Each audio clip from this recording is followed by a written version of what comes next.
दोस्तों आज का वीडियो स्पेसिफिकली उन लोगों के लिए है या फिर उन बच्चों के लिए है जो जीपैट की एग्जामिनेशन देकर आए हैं 10-12 दिन पहले। उसके आंसर की रिलीज कल शायद होने वाली थी या फिर हो चुकी है, पता नहीं। लेकिन रिजल्ट एक बहुत बड़ी स्टेप होगी जीपैट की, और रिजल्ट के बाद कुछ लोग क्वालिफाइड कहलाएंगे और कुछ लोग नॉन क्वालिफाइड कहलाएंगे। तो आज की वीडियो में वो नॉन क्वालिफाइड वाले लोगों के बारे में हम बात करने वाले हैं कि अगर आप जीपैट क्रैक नहीं होते हो तो क्या, व्हाट्स नेक्स्ट, ये बहुत बड़ा क्वेश्चन मार्क आपके सामने होगा। और जो लोग जीपैट क्वालिफाई नहीं कर पाते उनका आगे क्या करना चाहिए, उन्हें आगे क्या करना चाहिए, इसके बारे में थोड़ा सा डिस्कशन करेंगे। जीपैट के बारे में इस साल क्या हुआ उसके बारे में थोड़ा डिस्कशन करेंगे। तो इस वीडियो को शुरू से लेकर अंत तक जरूर देखिए।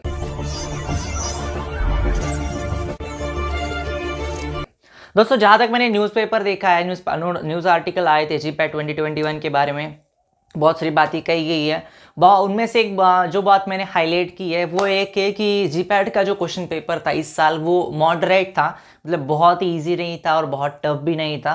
फार्माकोलॉजी के, सूटिक्स के बहुत ज़्यादा क्वेश्चन थे, फार्माकोग्नोसी के कम क्वेश्चंस थे, और हम बोल सकते हैं कि मीडियम लेवल से जीपैट एग्जामिनेशन इस साल कंडक्ट की गई।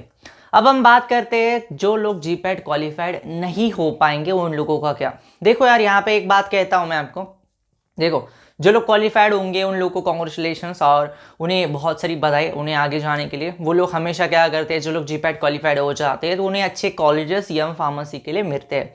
और जीपैट के बाद नाइपर की एग्जाम होती है, तो नाइपर में भी सीट के लिए एलोकेशन किया जाता है जीपैट क्वालिफाइड लोगों के लिए नाइपर एग्जाम के थ्रू। तो नाइपर क्वालिफाई होने के बाद आप नाइपर में एडमिशन ले सकते हो। ओके, तो ये बात तो हो गई जीपैट क्वालिफाइड वाले लोगों के बारे में। अब हम नॉन क्वालिफाइड वाले लोगों के बारे में कहते हैं कि देखो, आपका जो गोल है वो जीपैट के ऊपर कभी भी चेंज नहीं होना चाहिए। लाइक अगर मैं जीपैट क्वालिफाई हो जाऊंगा तो मैं एम फार्मेसी करूंगा, नहीं हो जाऊंगा तो नहीं करूंगा, ऐसा कभी भी मत करना। देखो जो आपको करना है वो आपको आज नहीं तो कल करना है। जैसे कि अगर मेरी खुद की बात करूँ तो एम फार्मेसी करना नहीं करना ये मेरा पहले ही डिसाइडेड था। मैं सच कहूँ तो पढ़ाई से बहुत ज़्यादा थक चुका था, या फिर मुझे नहीं करनी थी पढ़ाई, तो मैंने ये बहुत ज़्यादा क्लियर गोल था कि पैसे कमाने और जॉब लेना है। अगर आपका गोल ऐसा है तो जीपैट क्वालिफाइड होना या फिर नहीं होना आपके लिए ज़्यादा मैटर नहीं करेगा। लेकिन अगर आप जीपैट क्वालिफाई होने नहीं हो गए लेकिन आपको एम फार्मेसी करना है, आपका एक बहुत बड़ा गोल है कि मुझे एम फार्मेसी करना है और वो करनी भी चाहिए। मैं कभी भी इसके खिलाफ नहीं होता हूँ कि आपको एम फार्मेसी नहीं करने गए फिर भी चलेगा, क्योंकि एम फार्मेसी की अपनी एक वैल्यू होती है और कौन सी भी फील्ड में पोस्ट ग्रेजुएशन करना एक बहुत बड़ी बात होती है।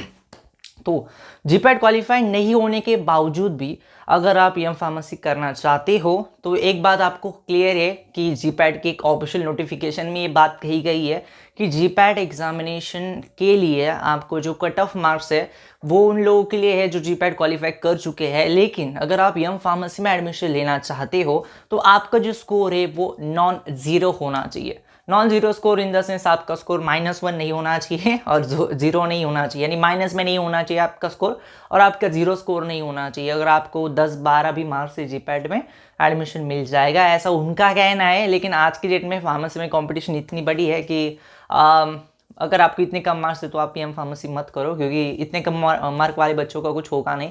लेकिन देखो फिर भी एक बात है कि अगर आपको इतने कम मार्क्स मिलती है, लाइक 70, 80, 90 है, और आप एडमिशन लेना चाहती हो 40-50 मार्क्स है फिर भी एडमिशन लेना चाहती हो तो आप एडमिशन ले सकते हो। ओके, तो आपका जो गोल है वो हमेशा जीपैट के रिलेटेड नहीं होना चाहिए। क्वालिफाई हो जाऊंगा तो नहीं करूंगा, नहीं हो जाऊंगा तो जॉब ले लूँगा।